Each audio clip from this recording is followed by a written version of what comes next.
Your civil services dream takes shape with us. We are Delhi IAS Academy. Your dreams, our duty. Hello students, Delhi IAS academy के YouTube channel पे मैं अनादिया आप सभी का बहुत बहुत स्वागत करती हूँ। आप सब जानते हैं हम आपको टॉपर से मिलवा रहे हैं। इसी कड़ी में आज हमारे साथ पंकज शुक्ला जी मौजूद है और हम इनसे जानेंगे कि इनकी जर्नी कैसी रही, इन्होंने किस तरह से अपनी प्रिपरेशन की, और इसके साथ ही जो पिछले वीडियोज़ में आप लोगों की कुछ क्वेश्चंस आए हैं कि टॉपर्स ऐसा क्या करते हैं, उनकी आप पूरी रूटीन जानना चाहते हैं आप लोग। तो आज हम वो सारी की सारी बातें करेंगे पंकज जी से। सबसे पहले आपको बहुत बहुत बधाइयाँ and welcome to our channel. ये बहुत अच्छा प्लेटफॉर्म होता है आई थिंक स्टूडेंट्स को, जो अचीवर्स होते हैं उनसे मिलवाने के लिए। तो हम जानना चाहेंगे पंकज जी आपके बारे में कि आपका बैकग्राउंड कैसा रहा, स्टार्टिंग से स्टार्ट करते हैं एकदम। जी मैं 2009 से पास आउट हूँ 12th। उसके बाद मैं ITI वगैरह किया था, तो उसमें मेरी रुचि नहीं थी। फिर 2013 में एक मेरा दोस्त का जो क्लासमेट था मेरा, उनका सिलेक्शन हुआ PSC में, NT के लिए वो चयन हुए, तो उनसे मेरे को प्रेरणा हुई। तब मैं जाना कि वास्तविक में होती क्या है PSC। अच्छा, ऐसा कुछ नाम की चिड़िया है जिससे ये जॉब लगती है। जी जी। तो उस दौरान फिर मैं उसके लिए क्वालिफिकेशन जानना चाहा, क्या करने से ये होता है। तो ग्रेजुएशन सामान्य सी उसकी योग्यता थी। तो मैंने ग्रेजुएशन फिर नहीं किया, 13 से 15 तक शायद नहीं किया मैं। फिर किसी काम में लग गया था, मैं छोटा मोटा काम करता था। उसके बाद फिर मैंने ग्रेजुएशन किया। 17 में मेरा ग्रेजुएशन कंप्लीट हुआ और 17 से फिर मैं सिविल सर्विस की तैयारी करने के लिए दिल्ली IAS से जुड़ा। और दिल्ली IAS में 18 का बैच में, 2018 के बैच में मैं पढ़ता था, कोचिंग करता था यहाँ। और 18 में तो मेरा लकीली लग गया, प्री निकल गया था मेरा। और प्री तो निकल गया, लेकिन मैं प्री का ही कोर्स किया था, मेंस नहीं पता था। प्रेंस के बाद मेंस की ABCD नहीं मालूम थी मेरे की। तो क्या हुआ कि मैं सर के पास गया कि क्या करूं सर, ऐसा ऐसा बात है। तो सर बताए, बोले कि एक बार मुंह उठा के लिख के आ जाओ जो आता है आपको। हाँ, क्योंकि एकदम ABCD पता नहीं था मेरे को। हाँ, तो बोले कि जाके लिख के आ जाओ। तो मैं गया, लिख के आया। उसमें मेरा रैंक तो नहीं आया था ठीक ठाक, मतलब इवन क्लियर भी नहीं हुआ था। उसके बाद 2019 बैच में फिर तैयारी किया, प्री क्लियर हुआ। मेंस में मेरा रैंक आ गया था 700 रैंक, तो पोस्ट तो नहीं मिली। 20 में मेरा रैंक आया था 193, उसमें भी पोस्ट नहीं मिली थी। और इस साल 51 रैंक आ गया, तो मेरे को CDPO का पोस्ट मिल गया है। जी बिल्कुल, बहुत लंबी जर्नी रही आपकी जी। और कहीं ना कहीं आपने काफ़ी स्ट्रगल किया इस टाइम पे। हर साल प्री निकलता था और मेंस नहीं निकलता था, तो डिसअपॉइंटमेंट होती है ऑब्वियसली। ये ह्यूमन नेचर है कि सबको लगने लगता है कि अब कहाँ पे कैसा क्या छूट रहा है जो हम सेलेक्ट नहीं हो पा रहे हैं। तो फिर ये आपने कैसे खुद को मोटिवेट किया कि नहीं अब मुझे आगे बढ़ते रहना है, करना है, नहीं निकल रहा है तो भी मैं कंटिन्यू रखूंगा इनको, क्योंकि क्विट करने वाली चीज़ें बहुत जल्दी ह्यूमन माइंड में आ जाती है कि अब नहीं हो रहा, छोड़ो कुछ और करते हैं। तो ऐसा कभी ऑप्शन सोचा कुछ आपने? दरअसल मैं तो यहाँ तैयारी वनडे एग्जाम की ही करने आया था। तो उस दौरान प्री भी दिलाता था, प्री भी निकल जाता था। वनडे एग्जाम में बहुत करीब करीब अंक से चूकता था और प्री भी निकल जाता था। तो मैं सोचा कि क्यों ना मेंस का एक डेडिकेटेड कोर्स कर लूँ। कोर्स करने के बाद मुझे लगा कि इसमें परफॉर्म करूँगा मैं अच्छा। तो फिर मैं मेंस का भी कोर्स किया। अब मेंस का कोर्स करने के बाद, मेंस का कोर्स ही चल रहा था, उस साल भी मेरा निकल गया था, पर कोर्स पूरा नहीं हुआ था, इसलिए उसमें भी रैंक नहीं आया मेरा। और जब पूरा हो गया मेरा कोर्स ना, उसके बाद फिर बस रिविजन करते रहा, फिर भी निकला नहीं था मेरा। पिछला 3 में मेरा इंटरव्यू कॉल आया था, लास्ट 3 अटेम्प्ट में। हाँ, इंटरव्यू कॉल आए थे। तो दिक्कत ये था कि मेंस नहीं निकल रहा था, तो कैसे करूं, ये बड़ा दिक्कत होता था। रैंक अच्छी चाहिए थी, रैंक अच्छी चाहिए थी इंटरव्यू में जाने के लिए जी। तो उसके लिए फिर क्या किया कि कहीं ना कहीं तो कुछ गलती कर रहा हूँ मैं, तो इसके लिए सलाह लिया, सर से मिला और Okay. कोई सीनियर्स लोग थे जो सिलेक्टेड थे, उन लोगों से मिला। बिल्कुल। फिर उन लोग बताएं कि जो सिलेक्शन होना है वो, मेरा फोकस वनडे एग्जाम की तरफ था, इसलिए प्री पे ज़्यादा होता था, Okay. मेंस पे कम होता था। बिल्कुल। तो फिर सर बताएं कि जो सिलेक्शन होना है वो तो प्री से ही, मेंस से मेंस ही के मार्क्स होना, से ही मेंस होगा, के मार्क्स से बिल्कुल। सिलेक्शन होना है, वो तो क्वालिफाइंग है, उस पर ज़्यादा जोर मत दो, उस पर जितना चाहिए उतना ही जोर दो। Okay. मेंस में अपना पूरा एफर्ट लगाओ करके। और इंटरव्यू जो है वो श्रेणी सुधार टाइप का है कि हाँ हाँ, नंबर ज़्यादा थोड़ा नंबर कम थोड़े से ऊपर नीचे। पोस्ट ऊपर नीचे का। बिल्कुल। जी। तो मेंस पे फिर फोकस करना शुरू किया, मेंस का एकदम डेडिकेशन तैयारी किया मैं। Okay. और दिल्ली ऐसे कंटिन्यू गाइडेंस तो मिलती ही थी मेरे को, जो भैया लोग हैं और सर जो दीप सर हैं, समनानी सर हैं, इन सर सबसे मैं कंटिन्यू जुड़ा रहा, बहुत हेल्प मिली इन लोगों से। Okay. और सौरभ सर से तो पर्सनली भी जाके मैं बात करता था। तो उस दौरान क्या किया, मैं कुछ अलग नहीं किया था, नॉर्मल ही बुक मॉक टेस्ट वगैरह देता था और तैयारी पेपर वाइज करता था। पेपर 1 और 4 और 7, 1 4 7 को मैं कंटिन्यू पढ़ता था, मतलब डेली पढ़ता था। कभी कभी पेपर 7 स्किप हो जाता था, लेकिन 1 और 4 को बहुत ज़्यादा क्योंकि पढ़ता 4 था। में प्रैक्टिस करनी जी होती है, जी, मैथ्स हाँ रीजनिंग जी जी कंटिन्यू। जी। और मैथ्स और लैंग्वेज ये तो केवल प्रैक्टिस की ही प्रैक्टिस ही आएगा, इससे पॉलिशिंग 2 कंटिन्यू महीने पढ़ के जरूरी है। निकाल लूँ, जैसे फिलोसॉफी आप 2 महीने पढ़ लो हो जाता है, ऐसा नहीं है। लैंग्वेज और मैथ्स तो जो है रिवीजन का ही कमाल है उसमें। Okay. जी।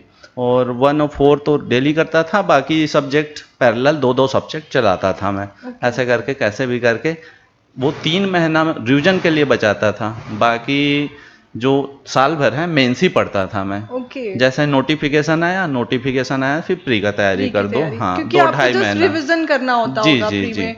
और प्री निकल जाने के बाद जो 3 महीने 2.5 महीने का जो समय मिलता है उसमें रिवीजन करो। यही स्ट्रेटजी थी फिर। स्ट्रैटेजी आपने ऐसे जी जी कंप्लीट की।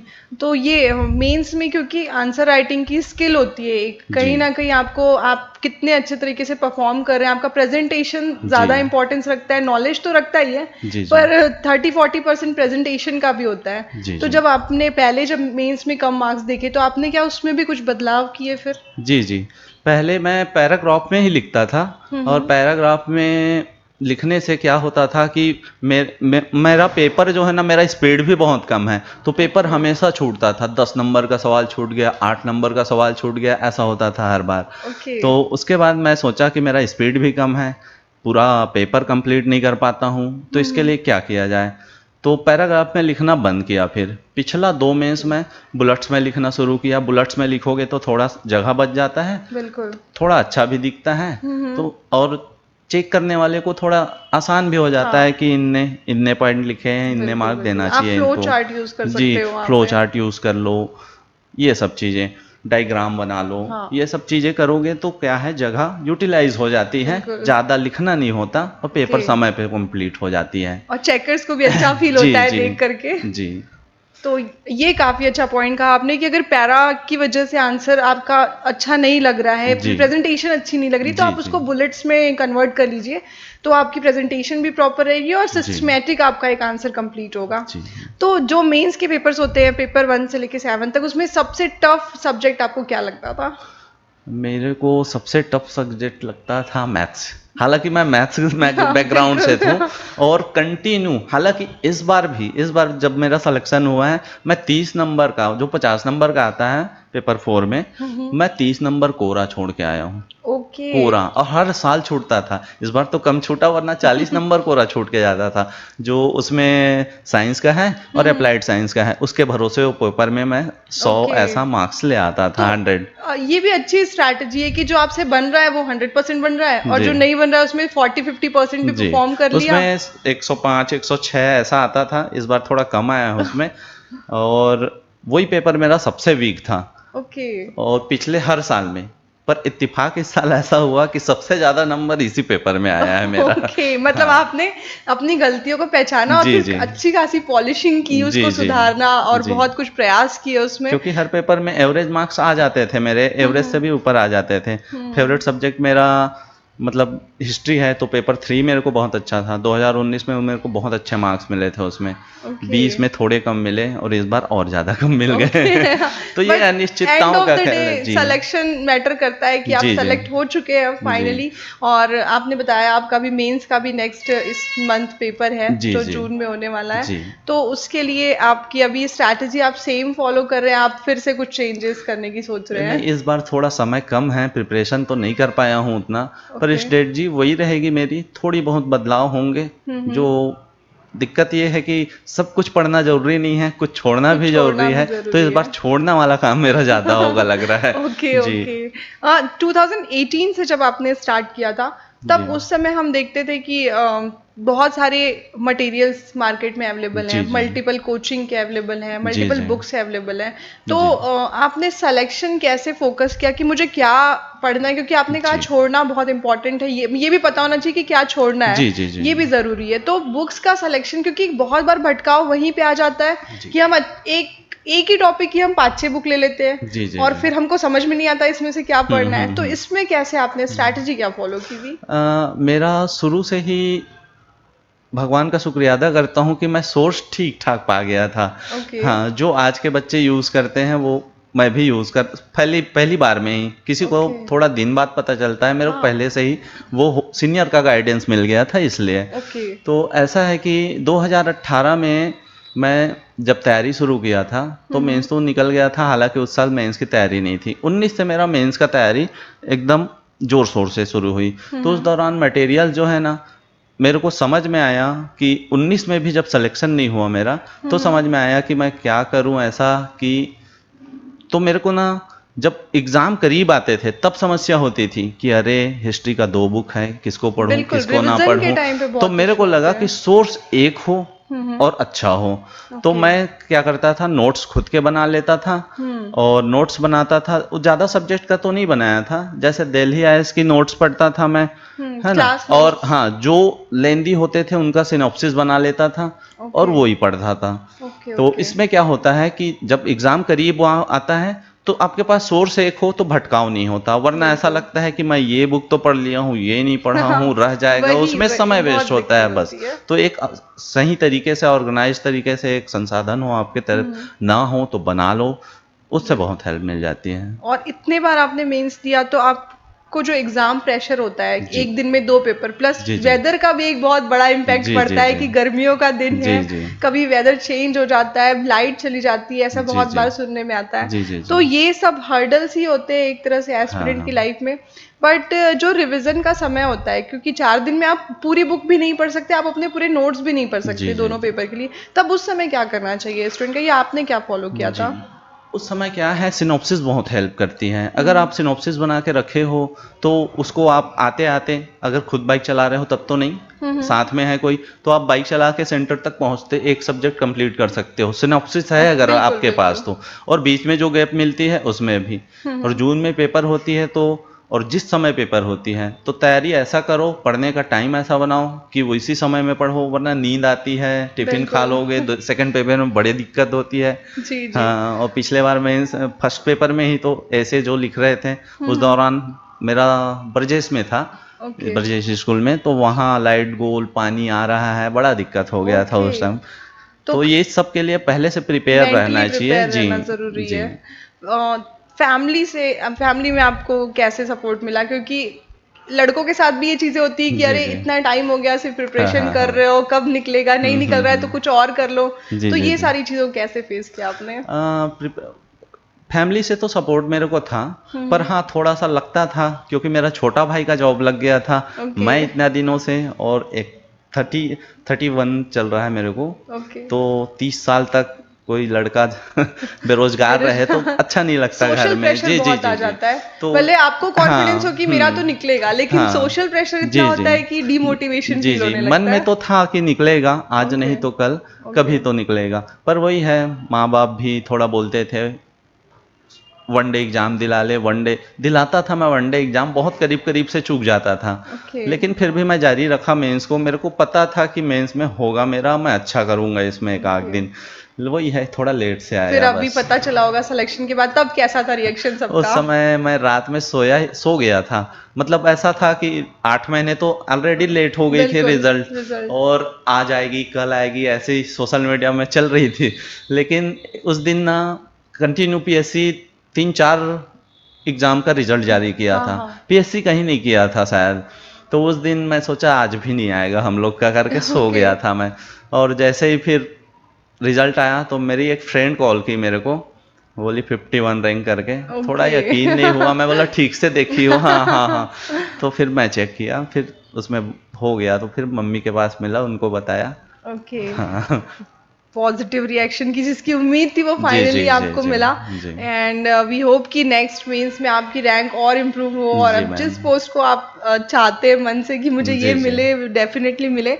हम थोड़ा सा इंटरव्यू के बारे में बात करते हैं, क्योंकि वो एक लास्ट पड़ाव होता है आपका, जी जी लास्ट हडल होता है जो क्रॉस करना होता है। और उसमें कई बार मेंस में अच्छे नंबर आने के बाद भी इंटरव्यू की वजह से या तो रैंक कम हो जाती है, या तो इंसान उस दौड़ से ही बाहर हो जाता जी है। जी जी तो इंटरव्यू की स्ट्रैटेजी कैसी फॉलो की आपने? इंटरव्यू क्योंकि आपने 2 से 3 बार लिखा है, जी जी सॉरी दिया है। दिया। तो इंटरव्यू के टाइम पे क्या मेजर प्रॉब्लम आपको फेस करनी पड़ी, या ऐसा क्या अभ्यर्थी को अपने अंदर डेवलप करना होता है कि वो नेचुरली इंटरव्यू जो ले रहे हैं उनको दिख जाए और वो सेलेक्ट कर ले? जी। इंटरव्यू दरअसल है व्यक्तित्व परीक्षण का ही है। हम्म। जब मैं पहले बार इंटरव्यू में गया था ना, तो मेरे को लगता था कि वही सवाल पूछेंगे कि इसका आविष्कारकर्ता कौन, वो ओके। दुनियादारी। डर भी था बहुत ज़्यादा। थ्योरेटिकल हाँ जी क्वेश्चंस जी जी पूछेंगे लगा था जी आपको? जी। और बहुत डर भी था, प्रिपरेशन उतना अच्छा नहीं कर पाया था मैं। ओके। और जब मेरे को सोनवानी सर का बैच मिला था, ओके। तो मैं बहुत डर गया था। और अध्यक्ष पहला, के हाँ सामने जी जी आना जी और जी थोड़ा जी एक जी। तो उस समय मेरा रैंक मतलब नंबर अच्छे नहीं आए थे, 75 मार्क्स मिले थे। ओके। और सेकंड में भी वैसे ही कुछ था, तैयारी उसमें ठीक किया था मैं, पर मैं सिचुएशन हैंडल नहीं कर पाया था, उसमें मेरी ओके। ही गलती थी। जो इस बार हुआ, इस बार वर्मा सर के बैच में था मैं। ओके। तो इत्तेफाकन लास्ट दिन था हम लोग का, और ओके। लास्ट दिन में 9 लोग को बस देना था, और सबसे लास्ट में था। ओके। हाँ, तो एवरेज 30 मिनट 22 मिनट इतना चलता था, 25 मिनट। मेरा इंटरव्यू चला 42 मिनट। मैं घड़ी ओके। देख के इंटर हुआ था। ओके। फिर मन में इंटरव्यू देते देते अच्छा गया था, इंटरव्यू बहुत अच्छा गया था मेरा। ओके। और इस बार 100 नंबर मिले मेरे को इंटरव्यू में। और उस दौरान मेरे को भी लगा कि इतना लेट चला तो, कि मतलब 9 ही लोग का लेना है, इतना जल्दी घर जाके क्या करेंगे सोचे इंटरव्यू व्यूअर बिल्कुल। लोग। तो 42 मिनट हुआ, बहुत लंबा चला मेरा इंटरव्यू। ओके। और उस दौरान देखिए, इंटरव्यू के दौरान करंट वगैरह ये सब चीज़ पढ़ लीजिए, सिचुएशनल सवाल के लिए तैयार रहिए, जिसके लिए सौरभ सर डेडिकेटेड 2-3 क्लास लेते हैं, वो भी ज्वाइन किया था मैं। और बस वही है कि ईमानदार रहिए, हॉबी फर्जी मत डालिए। हॉबी तैयार मत कीजिए। तैयार मत करिए, जो तैयार जो नेचुरली है है जी, जो आपके तैयार अंदर। है वो हॉबी डालिए। मैं पिछले बार जो है हॉबी मेरा तैयार नहीं था, ब्लैंक छोड़ दिया था मैं। ओके। हाँ, उसका जवाब मैं हैंडल नहीं कर पाया था। अच्छा। तो तो फिर इस बार हॉबी क्रिकेट डाला। मैं इसलिए नहीं डाल पा रहा था, क्रिकेट से बहुत बहुत बड़ा दूर दूर एरिया से, हाँ है, बहुत दूर बहुत दूर से क्वेश्चंस सवाल पूछे पूछ जा रहे हैं, सकते हैं। तो मैं नहीं डाल पाया था। इस बार ओके। डाला हूँ, और क्रिकेट से हॉबी से मेरा सवाल ही नहीं हुआ। ओके। मल्हार से मैं बिलोंग करता हूँ, बिल्कुल, मल्हार वहां से इतना सबसे अच्छा। ज्यादा हाँ, तो क्वेश्चन। मैं सोचा पूरा मल्हार तैयार, कुछ नहीं सवाल पूछे मेरे से। हाँ, तो होता है, ये सब लक का काम है। और ये बात है कि जरूर अब मायने तो लगता है, जैसे सौरभ सर बोलते हैं कि डिप्टी कलेक्टर से डिप्टी जेलर बनते हैं, 2-3-5 2-3 नंबर 10 नंबर नंबर, बिल्कुल। ये बहुत मायने करते हैं। अब जैसा कि मेंस में चेकिंग पैटर्न हो गया, और इंटरव्यू के मार्क्स हो गए, बहुत मायने करते हैं। अब 2-2 नंबर 4-4 नंबर भी बहुत हैं जी। बहुत तो ये उसके लिए आपको बहुत अच्छे पोस्ट तरीके आपकी से चेंज हो तैयार रहिए जाती जी। है, पोस्ट चेंज हो जाती है, आप सिलेक्शन से बाहर भी हो जाते हैं जी बहुत जी। बार नंबर्स की वजह से। कोई ऐसा क्वेश्चन जो आप शेयर करना चाहें, जो आप से इंटरव्यू में पूछा गया अच्छा, हो? इंटरव्यू में मेरे से पूछा गया था, मेरे से संविधान से ज़्यादा सवाल पूछे गए थे। ओके। और जो सबसे कठिन सवाल था वो था, आप संविधान के बारे में 5 मिनट बोलिए। ओके। अब मैं सोच, 5 मिनट तो नहीं बोले थे, 2 मिनट बोलिए। मैं बोला मैं 2 मिनट में क्या क्या बोलूँ, इतने सारे अनुच्छेद याद है, दुनियादारी। फिर मैं सोचा प्रस्तावना से शुरू करो, और उसके अच्छे पॉइंट बताओ, कि ओके। हमारा इतना बड़ा संविधान है, सबसे विभिन्न विभिन्न देशों से गृहीत किया गया है इनके प्रावधान। यहाँ मनुष्य तो मनुष्य, मनुष्य के साथ पशु पक्षियों को भी मौलिक अधिकार, ये सब कर्तव्य दिए गए हैं। तो उस पर मैं अच्छा बोला, होपफुली उनको पसंद आया, वरना मैं तो प्रेशर में था। क्योंकि ऐसे इंटरव्यू के टाइम पे एक्सप्रेशन देख के समझ आता है क्या कि अच्छा लग रहा है या नहीं लग रहा है? सर संतुष्ट हुए, गुड भी बोले, दो तीन बार मेरे को गुड आया था उनके तरफ से। और मैं तो कॉन्फिडेंस बूस्ट हो गया होगा कि हाँ मैं सही डायरेक्शन में जा रहा हूँ। और प्रवीण सर मेरे से पूरा टेक्नोलॉजी के सवाल किए थे, और एक मैम थी वो हिंदी ग्रामर की सवाल की थी। जी, और एक सर थे वो पूरा करंट अफेयर का सवाल पूछे थे, इंटरनेशनल।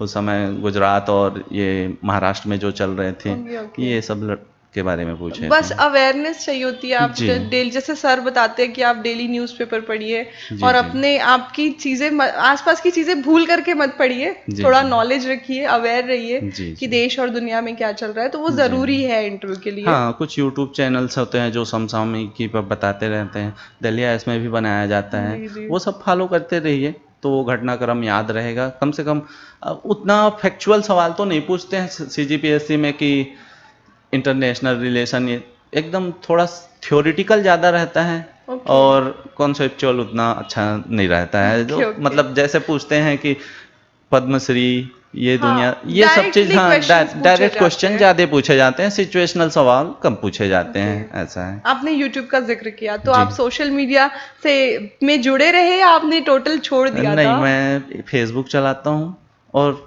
व्हाट्सअप चलाता हूँ बस। और यूट्यूब में पढ़ाई के लिए चलाता हूँ। जैसे कुछ चैनल्स हैं जो सब्सक्राइब किया हूँ, उनसे तैयारी होती है। बुक पढ़ना थोड़ा सा अब छोड़ने लगा हूँ, उससे दूर जाने लगा हूँ, तो यूट्यूब चैनल से ही ज़्यादा पढ़ाई हो जाती है। मतलब हेल्पफुल होता है अगर आप अच्छे वे में यूज करें तो। इनके पॉजिटिव चीज़ें ही बहुत ज़्यादा हैं, और इंटेंशन क्या है आपका ये डिपेंड करता है कि आप पढ़ने के लिए कर रहे हो, मौज मस्ती के लिए, किस चीज के लिए यूज कर रहे हो। कंटेंट तो सब तरह का मिलेगा आपको, आप कितना फिल्टर करके अपने हेल्प के लिए रख सकते हो, वो जरूरी है। हम लास्ट में चाहेंगे आपसे कि हमारे स्टूडेंट्स को आप एक मैसेज दीजिए, जो भी आपकी जर्नी रही, आपने काफी कुछ सीखा, इम्प्रूवमेंट किया अपनी लाइफ में और आज आप इस जगह पे हैं।